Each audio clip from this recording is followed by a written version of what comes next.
I think that songwriting is like one of the most powerful forms of activism. I really do. Because when you hear a song and you like it, that is a really powerful sort of moment of connection and understanding that a person has felt with an artist, who then, if they're singing about something you also believe in, that's like an even more like boost of something. It's like the way that song transforms words and gives them their own lease of life. And, it's kind of like reading a really powerful book as well. It's like the words have only been spoken to you. I really do think that big artists have a responsibility to acknowledge where we're at in the world and spread these messages of like connection and belief and hope. And I think artists that I love are doing that. So it's not impossible to do it. I just think that corporate interests and other things get in the way of some people doing it, and awful contracts. And I mean, there's all kinds of reasons, aren't there? But I think I will always want to sing about these things. So I was like, why not start straight away in just doing it?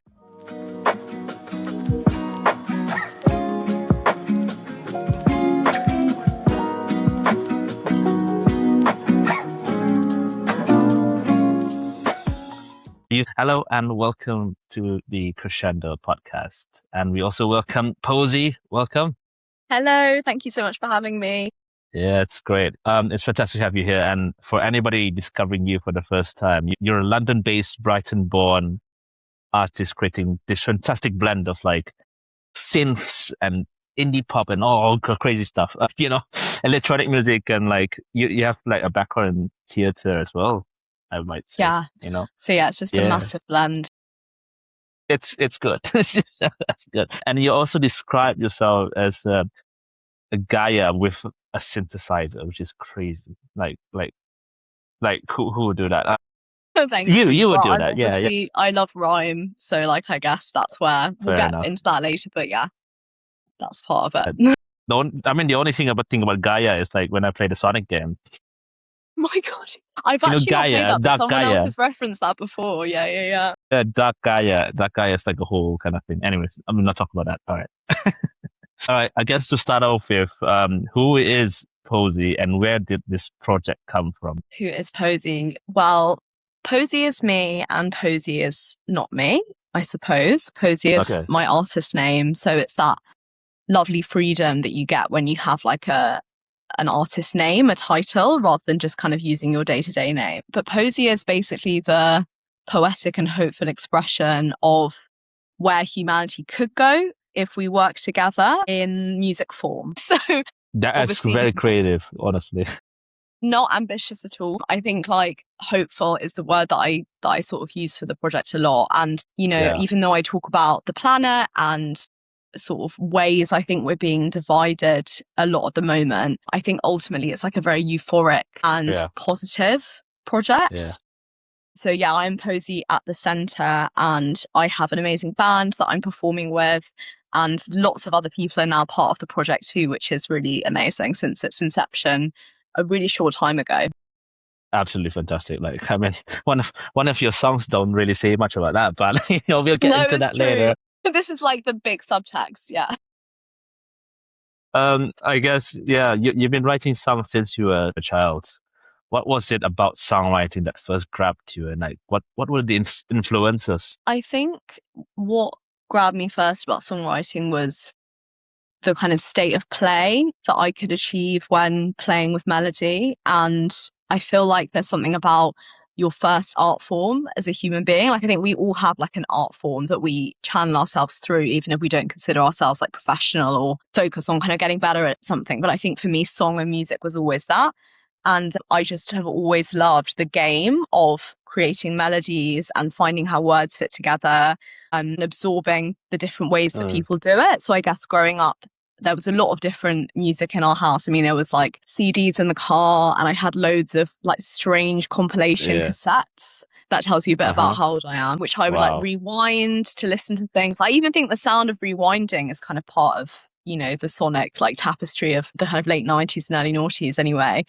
But yeah, I mean, big influences for me growing up were Jeff Buckley, Nina Simone, Labi Siffredi, Kate Bush. These are all artists that my parents really liked and exposed me to when I was younger. And I think there's also something kind of amazing when you're a child, you hear songs that you know are about things that are more mature, then you can understand. But like the melody means you can kind of access them. And that sort of makes your brain expand in exciting ways. And I think that's why I thought, okay, I'll have a crack at this. And Hum Goes the Fridge was one of my, I charted it's one of my earliest compositions, and it was purely observational, just about the sound of the fridge. So I guess that's also like, you know, which we songwriting do was listen to. Yeah, exactly. And songwriting was something I guess that came to me when I was bored as much as came to me when I was like really animated. And Yeah. I think states of boredom as a child made me like songwriting feel like a really rich thing to do before I knew what it was, you know? Yeah. I mean, the next question would be like, that song is pretty far-fetched, Pokemon reference, sorry. Far-fetched, pretty far. But yeah, I mean, the songwriter now, your songwriter now would say such a difference. You see such a difference in your kind of writing. Like, I mean, you did start singing in choirs and church and that thing, and like, no, which I still do. It's just a fun kind of adventure because it's a whole way of you find your kind of sound and how you want to do your songs. Like, how did those early experiences shape the way you approach your kind of voice, like techniques and music? Well, I didn't have any like vocal or musical training for a really long time. Like I didn't actually start learning any kind of instrument till I was 12. So I think like in a way that was sort of a blessing and a curse. Like it was a blessing in that I didn't overthink my creativity, if that makes sense. And it also didn't become something like dogmatic early on. But I think choirs accidentally make your music understanding quite rich because you're always listening. And I think like I started singing in big church choirs when I was 9, and literally only stopped singing in a big choir like 2 years ago when I properly started doing Poesie. And I miss it so much because it is like an amazing environment for understanding how music works. And I think my sort of ear for harmony, well, I know my ear for harmony and sort of balancing parts and all these things comes from choirs, definitely, and like quite organically. So I'm really grateful for particularly those early years of being spent singing with other people. Well, totally. Yeah. I have a friend, like I really relate to this, and I have a friend, Marina Josephina, who's more soul jazz, that kind of thing. I went to a gig yesterday, and I just remember that she does a lot of community kind of activities with lots of choirs and like singing programs for people. Like it's so good. I guess like the way that people get pulled into this world of like songwriting is sometimes like that, you know, just being with people, other people. Absolutely, and being inspired by the different ideas people offer in those environments. And singing is such a good way to just like level everything out, and just it's vulnerable for everyone to sing, isn't it? Even if you're really confident. So yeah. And when did that kind of theater and film thing started to come up? Like why go into that field and then now being so different? Yeah, such a good question. I think I've always like performed in different ways, and when I was at university, I was still thinking that I wanted to act in some way, and I think I'm a much better actor when I'm singing, to be honest. Like I think singing like liberates something in me in a big way. But when I was at university, there wasn't a great music scene for like indie bands, and but I still really loved putting on shows. So I thought, okay, I'm going to try and direct. And I guess directing, it did bring me like many years of creative fulfillment because, you know, you're working with people, it's really collaborative. You have to kind of bring out other people's skills, which I think is something that I'm really good at, and you have a vision. And obviously sound and music is like a massive part of that. But yeah, when I had the breakthrough about the fact that I actually wanted to perform, it was really profound. And I spent a while being really sad and being like, oh no, I've like lost all of these years to doing the thing that I've always loved the most. But I think after going through that first process, I realized that my songwriting was so much better for having that time. And now I feel that actually in a short space of time, I kind of know what I want to say as an artist, because I just like, you know, had all this gestation. And the other thing, I guess, is when you're an independent artist, you have to do so many different things. You have to like promote, market, you know, you're always selling things, you're always sort of working out how to brand things, you're always approaching venues. And being part of theatre for so long means that I find all of that stuff pretty like okay now. It doesn't intimidate me. Like it feels like I know how to do it. Yeah. Okay, if you could recommend one play or one movie to somebody, what would it be? Ooh, I'm gonna go for, I think, film instead of theatre, because obviously theatre is so ephemeral. Yeah. I really, really loved The Substance. Like, it's quite a modern film that came out a couple of years ago, but for me, it really captured something about the sort of self-disgust that comes with a lot of like marketing that's pushed at you if you're a woman around aging and around moving out of youth, moving beyond, you know, kind of out of your period of being youthful. And I feel like it's grotesqueness that is kind of colliding with beauty standards and being beautiful, and then how that kind of morally corrupts, I found amazing thematically, and like in terms of cinema, so innovating. And I also think like it's really funny, and like things that are disgusting and scary, I think have by their very territory, like have to be funny in some way to sort of lift the darkness but also deepen it. And so The Substance is definitely something that hugely inspired me recently. Yeah, that's a good movie. I should watch it. That's what I heard, you know. Yeah, you should. Yeah, I should. I should watch movie. I'm not really a movie person, because when you sit down and then,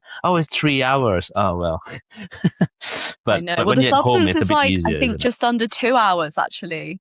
So that's quite good. Which is good. It's good for me. Well, Yeah. people watch series as well. Anyways, do you think of Poesie primarily as a musician, songwriter, performer, character, or storyteller? Such a hard question, because I feel like these things, they all merge, don't they, in like interesting ways. I'm actually going to go for storyteller.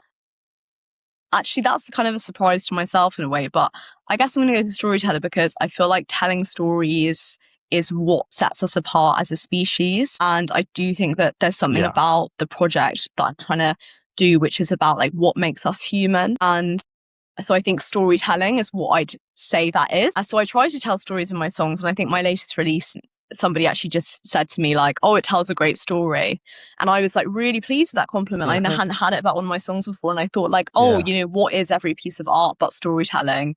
So I would say storytelling. Yeah, storyteller. Yeah, I mean, I do see that in your songs, which is great. Like, you have a whole kind of thing. Your latest song is great as well. Like, you wanna kind of share about it a bit, and like how you get the ideation about storytelling, because it's great. It's great storytelling, honestly. Thank you so much. Yeah. Well, Undress Me was actually like, it took me ages to get right. And like, this isn't true for all of my songs. This was definitely the hardest song I've written, and it took the longest time. And I think that's because like I was really trying to capture something both vulnerable but also like playful. And also when I first started writing it, like I was feeling a bit like romantically disinterested and like a little bit sort of out the loop with that part of myself. So I kind of left the song for a bit, and then actually I came back to it once I had serendipitously fallen in love. And to be honest, I think that actually changed the song quite a lot, and it made it a lot stronger. And then I feel like there's something about, you know, like an intimate encounter over a night, which already gives you like a lovely framework for writing a song. So I think that structure also really helps me like shape it. Yeah. I mean, in the beginning of the song, like I hyper analyze song. So yeah, when the beginning has all the kind of, you know, this is what it is, this is what's happening. But then when it gets a bit blurry, it gets a bit more like complicated when it gets to like the storytelling part, which is in the middle and the end. That's what I see, of course. But I like the way that you kind of lay and stuff like that. Was that the idea? So much. No, I think, do you know what? It's so funny. I think you basically like analysed it perfectly, but obviously there's something weird about the creative process where you don't always know what's going to happen, even if you feel like you have a set idea of it. But I think the bridge and the way that I'm singing about like people blurring, it's definitely part of it, and also how the instrumentation changes quite a lot. Then it becomes quite sparse, and I guess coming from like more like a sexual encounter into just like love is maybe an unexpected shift, but the song really went in that direction, and it feels like really truthful that it kind of reaches like an emotional peak at the end. Yeah, which is a great song. The whole song's great. Like it's gonna take a while to kind of go on, but yeah, you know, it happens. I guess I'm gonna ask you about this question now. Where did the phrase Gaia with the synthesizer come from? Well, you know, I'm not calling myself Gaia because that would be ridiculous and also a bit problematic. I guess what I'm trying to say more is like Earth Mother ideas, and the idea of like nature being something we need to nurture and it will nurture us in turn. Kind of wanted to capture that. And I think that word and its mythology does that really powerfully. And then I guess synthesizer sort of cuts through that. Like the rhyme is quite funny, which I guess is also part of what I'm doing. But immediately I hope you get like a sound world and like synths are running through everything that I do. Just think they're so exciting and diverse and like, yeah, so that blend I thought described or gave like a slight kind of spark of an idea of what I'm trying to do with Poesie. Absolutely. It's crazy because like I mean, as you can tell, I play a lot of games, and like there's one game, it's called Horizon Forbidden West, I think. And they have the Gaia as like the thing, and they're trying to rebuild the world, and it's so like theatrical. Story driven gaming is becoming more like theatrical and more like big scale kind of movie like, and just something I think like it's crazy. Yeah, I mean that's I what love I would that get comparison. I'm definitely going to look up the main game god as a Gaia result as of well. that. Yeah. You need to find it. Yeah, that's loads so of actors cool. love games. So I mean, it's a whole world. You go in. Yeah. I know it's like a your growing music industry, can isn't it? sound. Yeah, your music can sound incredibly joyful and danceable while dealing with some pretty serious subjects. Why is that contrast important to you? I think that everything good in life, like the best moments in your life and the most kind of, beautiful memories are sort of laced with like the temporality of everything and how everything passes and everything changes. And I don't mean that to be depressing. I think it's like a really beautiful thing about being alive is we only have like the days we have and we're lucky to have them. It's a divine and massive accident that any of us are here at all. So I guess like I'm not really interested in just making things that are like just happy or just sad. I feel like the in between and the mixing is what I really like looking at. And I think, when I'm like having the best time, I'll definitely just have like a really dark or profound thought like that just arrives in my head. And like I think that's quite an interesting thing that everyone sort of has that happen. And it doesn't have to be a bad thing. I think it's more about like as human beings, we're like critical creatures and we're observing things all the time. And I think like, at the height of like the best feeling often comes this like depth of, oh God, like what about this other thing in the world or this other thing I have to do tomorrow or, so I'm interested in that kind of conversation between the highs and the lows of emotion. Should people dance to your music first and then think afterwards? I think that's what's great about music, isn't it? Like you'll end up dancing first. Yeah. Like it makes me think of, like terrible songs like Blurred Lines. Everyone's vibing. Everyone's loving it. And then you listen to the lyrics and you're like, actually, I'm going to stop moving now. And I think I kind of want to do that with my music, but in like a nice way, in a way that's not about harassment or consent issues. We are funny creatures. Absolutely. Creatively, I think. Yeah. When you're writing a song, what usually comes first? Lyrics, melody, idea, or concept? Normally, I write lyrics and the melody at the same time. Normally, those two things are quite simultaneous. Sometimes I'll have a melody idea without lyrics, but it's rarely the other way around. And I think then I'll be like, oh, what does that lyric kind of point to? And then I guess the concept sort of flows from there. But that being said, like recently I was thinking, because I want to release like a big single by itself next year. And I've been toying around with different ideas I've had recently. And then actually someone was talking to me, I was saying to them about like sister relationships and how amazing they are. And they were like, oh, why don't you write about that? Why don't you write a song about being sisters? So actually the concept started with that rather than like any melody or lyric ideas. But actually I think obviously there's something funny about ideas, isn't there, where all it needs is a word and then you can actually open this whole box of things. And I realized I had like loads to say about the sister relationship and it was kind of waiting for me to have it unlocked, Yeah, absolutely. Like that's the thing. That's the best part about creativity and songwriting is you can just do whatever you want and in the end of the day, it makes sense. Absolutely. It comes out as something. Yeah. Okay, let's go to one of your songs again. Let's talk about Hunter Gatherer. That's a great song. The song explores the disconnect between humanity's relationship with nature and modern life, particularly the experience of living in a huge city like London. Sorry, the subject matter could easily have resulted in a very somber song, but instead you created this kind of euphoric, danceable kind of rhythm to it. And what's the contrast? What's the contrast intention? Was the contrast intentional from the beginning, or like did you have like different versions of that song? That's a good question. I think even though the song is like really danceable and upbeat, I actually think it's releasing a lot of tension. And like I think the best dance music, releases tension and it's like an outburst of something. So I think like people can probably hear that in the song, even though it is very danceable. And because I started writing it in the pandemic, that was like peak frustration time and like a feeling of being enclosed and a feeling of being separated from nature and from other people and from other creatures in general. So I guess that's where it came from. And like for me, because I was also yearning to dance with other people, like I think maybe that's also why it ended up being a dance track. But yeah, I think like frustration and outburst and like the desire to dance is where it comes from. Yeah. And I guess you did say that the song was written during the pandemic, and I asked about whether there was much any change of like, because I think a lot of people discovered their kind of interest in songwriting during COVID.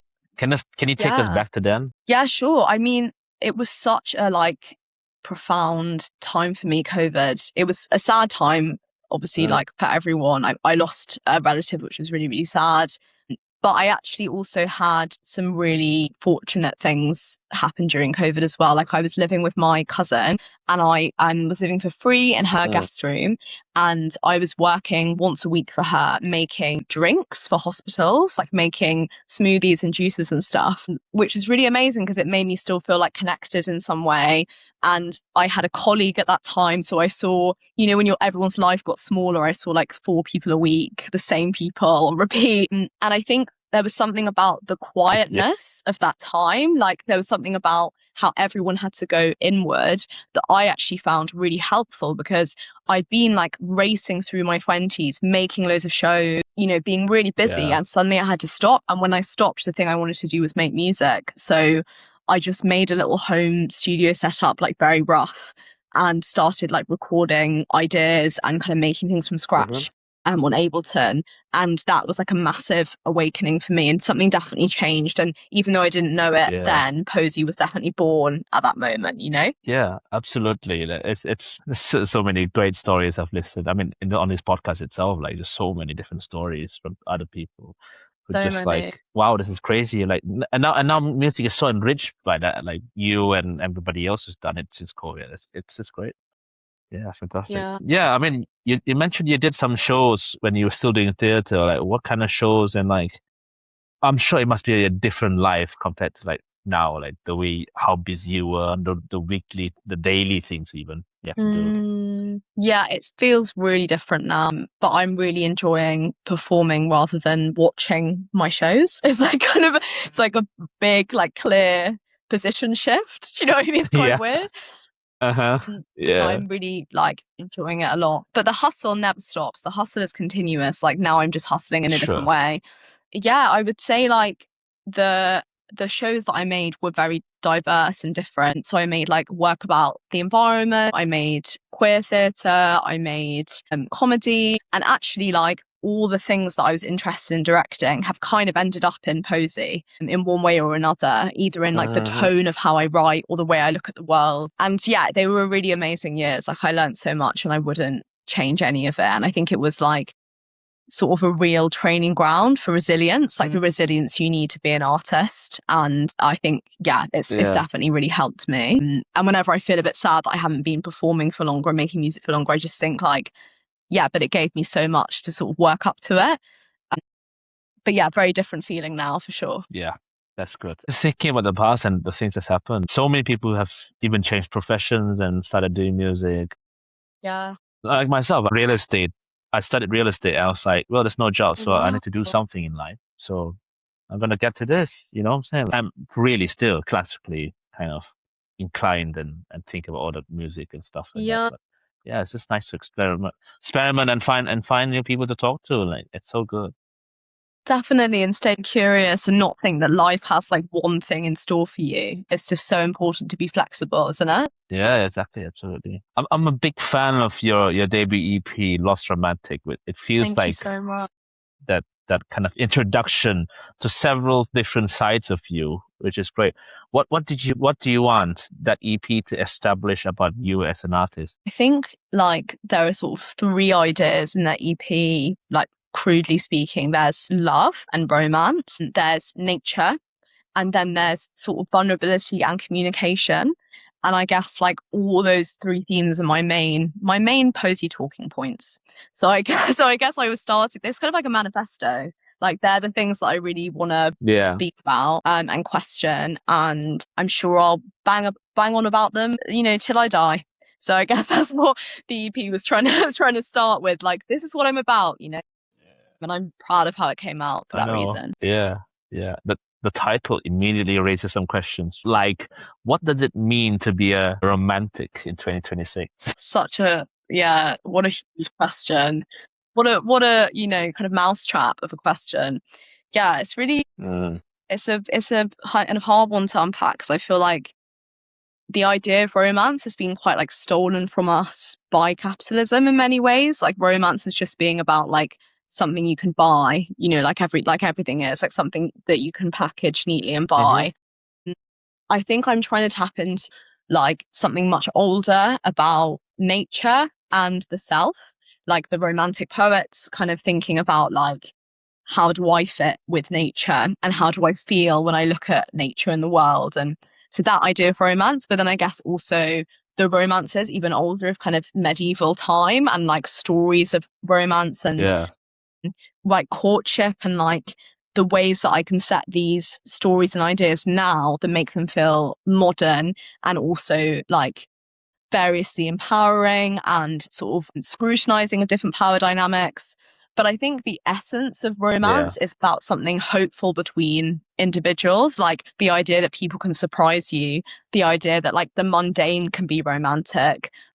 And I think actually Charlie XCX's song Everything is Romantic, particularly the version she did with Caroline Polachek, like really captures something for me about the pursuit of romance in kind of, you know, a trash-filled city where you have to still see like the glimmers and the glitters of like beauty. Yeah. That's crazy. My background environment is quite kind of scarce, but yeah, I mean, I grew up in Malaysia, and like rainforest is it's just everywhere. You go an hour away, you're just in the forest. It's crazy. Like it's a whole, and we have loads of stuff, and I can go into all of these things, but it's hard to explain. I should go back soon and kind of just listen to your songs. Well, do you feel that feeling, or do you feel like you bring nature with you a little bit? Absolutely. Like if I go to somewhere, a park or anything like that, and I see it, look up and like, wow, I'm back home now. You know? Yeah, I love that. Like this is normal occurrence. It's crazy. But when I'm in like in the town center or whatever, I used to be in Portsmouth as well. Like there's not many trees really. No, you have to like conjure it, don't you? And you have to like see nature in other people. Like you have to kind of see that like creative spirit, don't you, in other people? Yeah. Absolutely. Yes, across the EP, you explore love, loneliness, and dating, and the absurdity of contemporary life.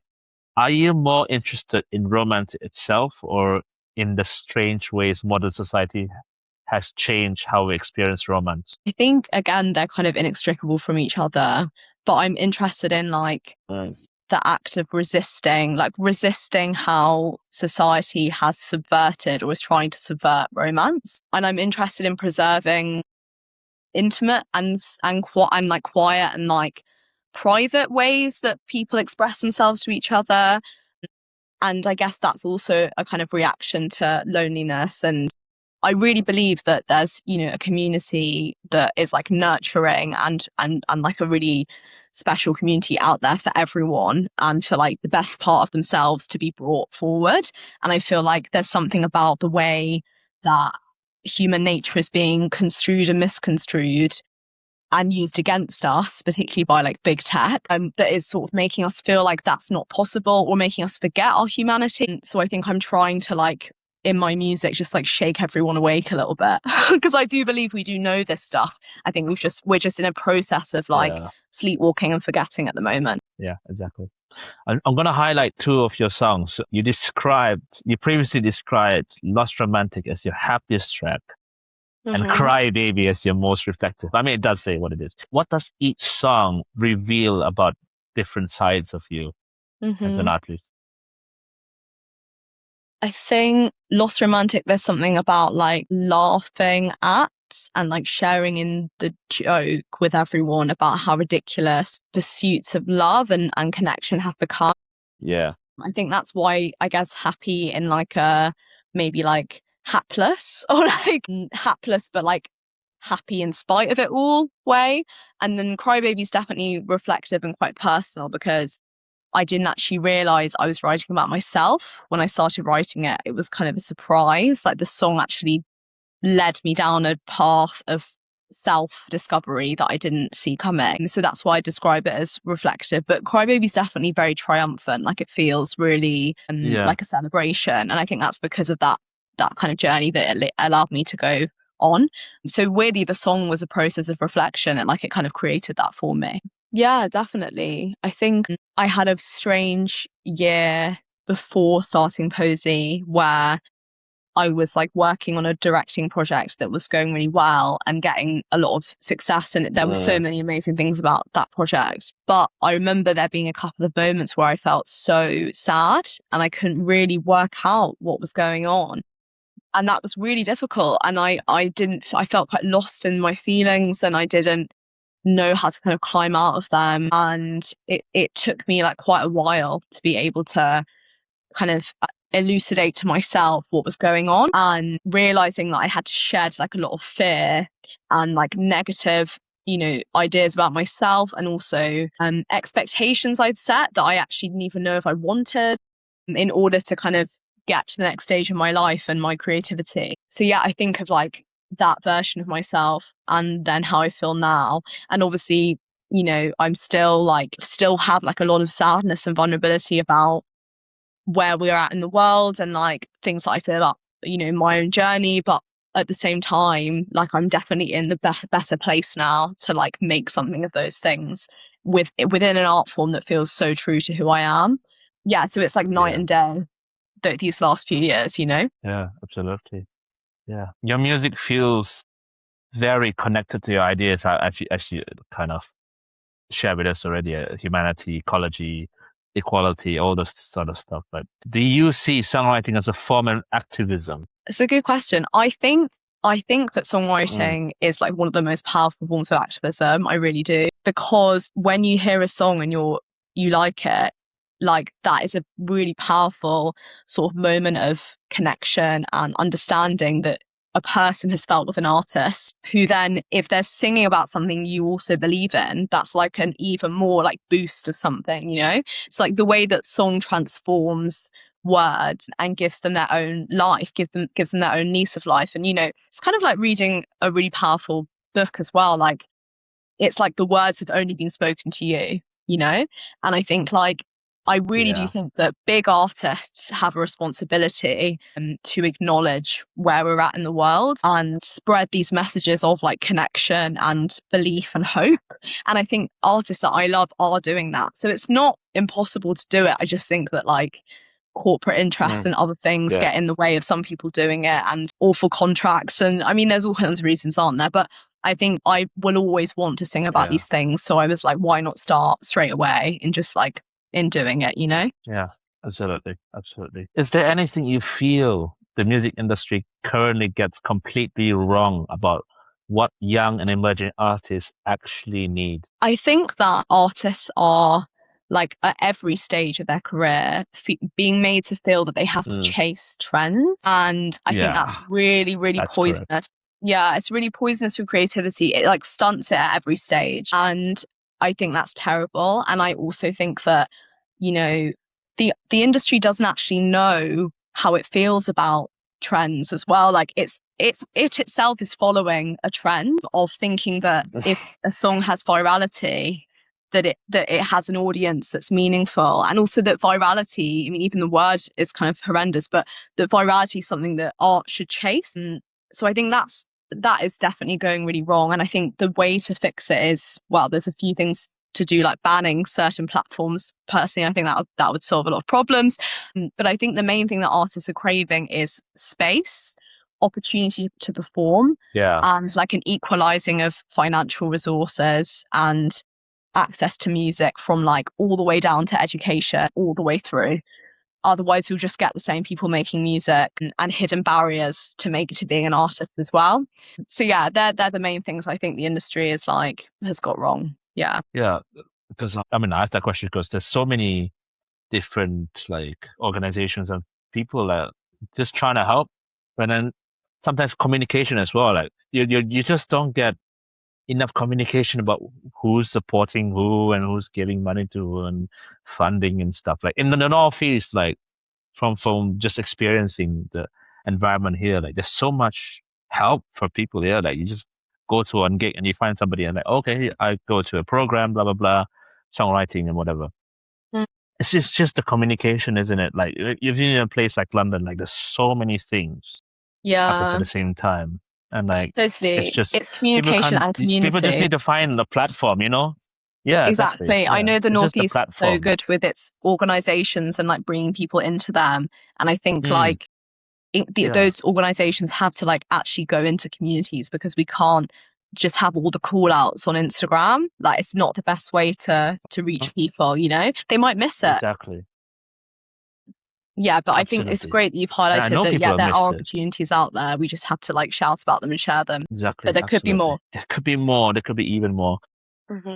I don't know about whether there's a platform where like some artists can share, but I know there's so many like, smaller Instagram, Facebook groups that have that kind of thing. Like people come there and then they share their music, and that, but there's not really social. We can't rely on social media too much. No, you have to get people in the room at the end of the day. Like in the room is where the magic happens. Yeah, you know? Absolutely. Yeah, absolutely.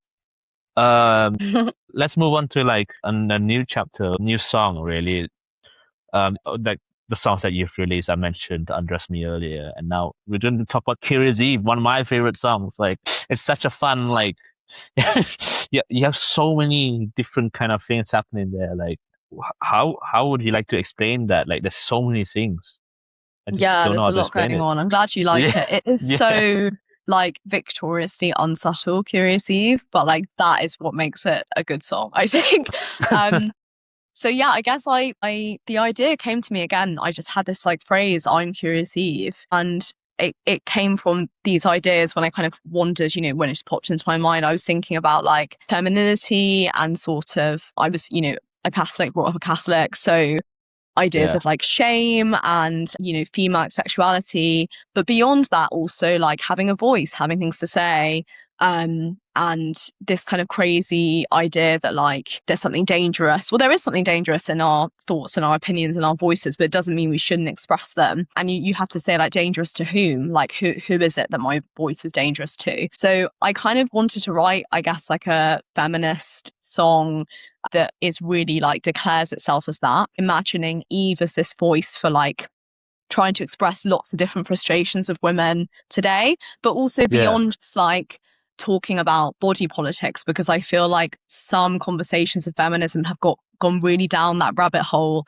in a way that isn't useful. I think we need to remember that we're first and foremost like minds, and our bodies are a way to express our minds, but we've got to see ourselves obviously as a whole thing, but I think our thoughts are things that we need to keep alive and active and activated. So absolutely. I guess Eve is expressing lots of frustrations and kind of saying like, if we want to move forward and have a hope of living on a healthy planet ever again in our experience of human history, and we have to work together and stop like competing as different sexes, but also stop kind of being distracted and pitting ourselves against each other, both like women against women, but also kind of like the patriarchy crushing women and absolutely. Like you know the kind of broad spectrum of minorities. So as I said, it's a subtle song.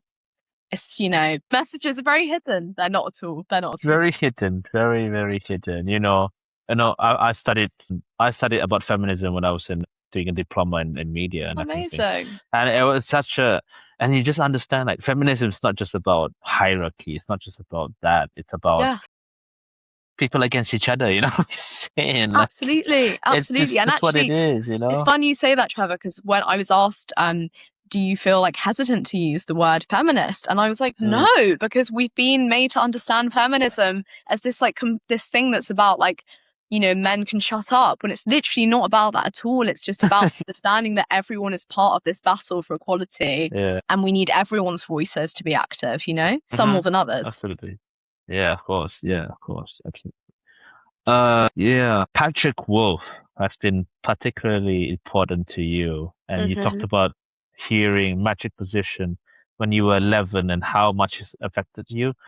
What was it about that song that made such an impression on you? I think like it's such a gloriously joyful song, like it really is. Like it has this ascending major scale that it starts with, and it feels full of like vibrancy and love, and kind of it has no cynicism. It's kind of amazing. And it was Patrick's like, I think it's not his debut album, but it's a very early album called The Magic Position. So it's the title track. And it was like one of those moments of hearing it and being like, who is this? Like I never felt it so strongly before, like wondering who the artist was. And I remember me and my mum heard it in the car and we both were like, this is amazing. And we remembered the name of back when music discovery was only the radio. We remembered his name like in our minds and went home and then wrote it down and looked into him. And since then I've just been obsessed with Patrick Wolf, and I think he kind of encapsulates so much of like the theatricality that I feel like is at the heart of my project. And he inspired me to be like myself when I was younger, and like I always come back to him as an influence. And I think those early albums in particular were so captivating. Like The Bachelor was a huge album for me. So yeah, love him so much, and he's got such a loyal fan base, and all his fans are fantastic, and yeah, he's amazing. If you could have one conversation with one of your biggest musical kind of heroes or influencers, what would it be and what would you ask them? I think the artists that I really love, whenever I've watched them be interviewed or talk about creativity, they're actually very like private people, and they're just private people that have like loud music and like big ideas. So I think I'd want to ask them like, how do you keep your privacy needed for like inspiration to and needed for you to still keep approaching life with like a fresh perspective and like a curiosity, which I guess is about keeping the inner child alive. And I think, fame can do something to artists where they sort of lose their ability to be fresh with the world.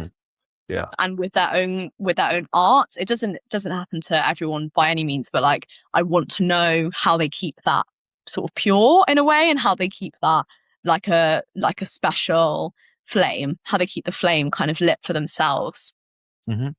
Absolutely. That's such a good question. Honestly, yeah, I don't know how to answer that as well. I'm pretty private as well, but I like being with people. I like networking, but nice to have some space to do your own thing, and to have your own thoughts like run a bit, Yeah, absolutely. Yeah. Do you think artists have a responsibility to say something about the world around them? And do you think it's important for them to kind of make it fun and also like easily digestible, I would say? I think, music is like a really fascinating chemistry, isn't it? Like how it works on the body, it's sort of neurological way that it interacts with us. I think like if you're making music, all those things have to be like pleasing to you. Like it has to really feel truthful to you and like it's sincere to you. And then I think whatever brings that will connect with people in a way that is real. So I think the responsibility is to like telling your own, I don't say that telling your own truth sounds so trite, but like being true to yourself, I guess. And like, Stormzy says a really amazing thing about this, where he's like, I just make things for myself. And like, if people like them, that's great. But I do think you actually have to believe that when you're making music. You have to be like, this slaps. Because I just think you can't really go beyond that. And if you think that, then some people will. Like, some people actually will love that. And even if it's not their genre or their vibe, they'll actually see that you believe it. And that will be really alluring to them as well. So I think it all starts with that truth of like your own creativity. Absolutely. That's great. An analogy of that. Like you really need to enjoy your, I mean, if you have a sound, you really need to enjoy your sound. That's the thing, isn't it? Excuse me. But yeah, anyways, your theatrical background obviously feeds into your live performances. What do you want somebody to experience when they see Poesie live that they can't necessarily experience through like music, like recorded music? I've been told, that these aren't my words, Trevor, but I have been told that I'm quite funny live. I've been told that I'm quite funny. So I guess if you want to like maybe have some laughs, that could be the reason to come and see me live. I think like I definitely love performing, and I think that you can see that. And I do think as well, like the way my band has interpreted the songs and the way that we've built the sound together brings a whole other live element where, you know, some things are completely faithful to the recorded tracks, but some things are reinventions. And I think that's a reason to come live, isn't it? To kind of have that experience. Yeah, and the other reason is at every single one of my gigs, everyone meets somebody new. Because there's always a part of my set where I like get people to speak to someone new. So I think that's also quite a nice thing. If you came alone, for example, you might meet someone you really like, or even just have a nice interaction with. So I hope that's enough of enough of, you know, marketing reasons to come. Marketing, yeah. It's so rare to find a gig where somebody asks you, speak to the person next to you, or go and network in the middle of a set as well. It's not normal. Like that's so good that the thing you do like that. It's so good. Thank you. Yeah. So that leads me to my next question, I guess. Do you approach a live show more like a gig or a theatrical performance? I think when I'm thinking about the set, I'm definitely thinking of it as a show. Like I'm definitely like, where's the like light and shade? How do I want people to feel at this point? Is this a point for me to like change the tone? But another thing is like, kind of, I mean, like it's a theatrical form, isn't it, in many ways, but like as I'm performing, I'll also sort of temperature check the room, and if I feel like something can be moved on from, or if I feel like I want to stop and say something or do something, then I will also change things on the spot as well.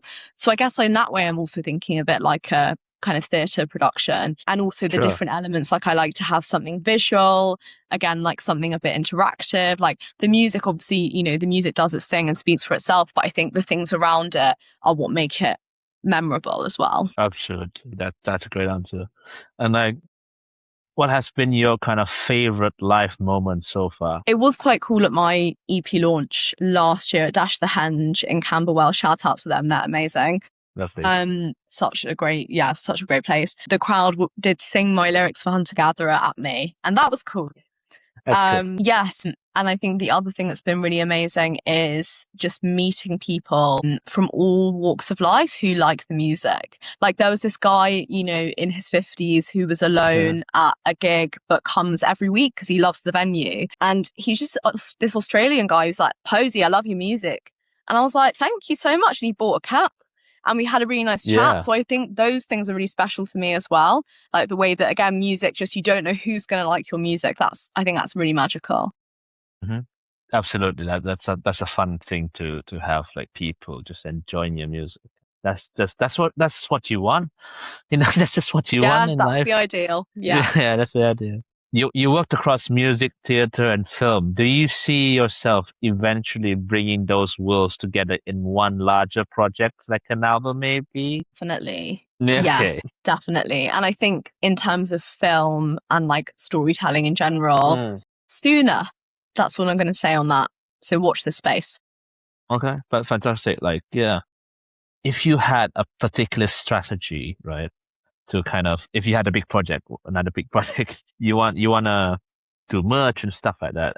What would be the most creative thing you would do to kind of lure people into getting to listen to your music? I guess merch and stuff.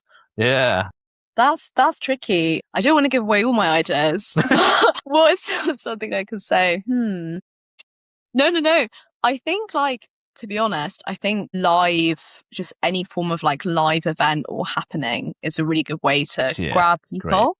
as long as you're not invading their space. So something built off that. But then I guess at a grassroots level, like I have stickers which I put up all around London, which have worked. Like people have found me through the stickers. So I think like everything from small things to big things can work. And then I was also thinking, when I was a child, if I loved a library book that I read, I'd put a note inside being like, if you loved this book, then you might like this book. Maybe I should do that for Poesie. I don't know, like on a really small scale of like linking it, linked to other artists, or I mean, that's where everything starts, isn't it? Maybe I should do that on YouTube videos or something. I don't know. YouTube videos, yeah. I bring myself again to Marina Josefina, my good friend. She does this like music diary. So she sits down every month and she plays a particular song or whatever. Whether it's her song or not her song, it's up to her. But she just tells what's happening, what's the story, what's coming up, and that kind of thing. It's monthly, really. It's like a it's like a video newsletter. It's like that's really good idea. I'll check her out. That's really cool. Of course, yeah, great. Right, let's just see. One last question, okay? If you could create the soundtrack for any film, book, or fictional world, what would you choose? Oh my gosh. I'm going to give quite a basic woman who did an English degree answer, but I'm going to say The Bell Jar by Sylvia Plath. I think trying to capture like mental angst is like really interesting to me. Like, how do you do that in sound? So I would really like to do that. But that is a hard question. But that's the one that came to mind. So I'm just going to honor that and say that's what I would do. Wow, I'd love to do a soundtrack. That'd be awesome. I've read a little bit about that book. I'm a bookworm sometimes, okay, not all the time. But I've heard about it. Only great things about it. But I'll it's worth reading. And it's short, Trevor. It's short. I know. It's like I can't take long form. Well, this short. This podcast pretty long form. Like don't blame me. So any future plans coming up now, like future releases and stuff? Yes, I have my biggest show yet on the 28th of October, which is a Wednesday, at Paper Dress Vintage in Hackney. It's going to be the like proper EP launch of Nature Mother, my second EP, and it will be so theatrical and fun. There'll be 2 amazing support acts that I'm announcing really soon. Okay. Yeah, it's going to be my biggest and best show yet, and I think everyone will leave with at least 5 new friends. That's the aim. And at loving least my music, 5 new friends. Yeah, you should quote yourself. You know the things that you say. You know, you should quote yourself. Like you meet at least 5 people. Be like Count Face. I believe that. Honestly, it's gonna happen. Yeah, exactly. Yeah, like I said, be like Count Face. Like have one affordable house. Like, come on. Exactly. I mean, that's more implausible apparently than 5 new friends at my gig. But yeah, crazy. Yeah, thanks so much for coming on. Like, it's been a pleasure chatting with you, and like, I'm feeling so happy now. You made my day. Thanks so much for coming on. Well, thank you so much for having me. Honestly, it's been an amazing chat, and I've enjoyed it so much, and I'm really excited to listen to more of the episodes too. Of course, please, and we can bring more people in. Absolutely, yeah.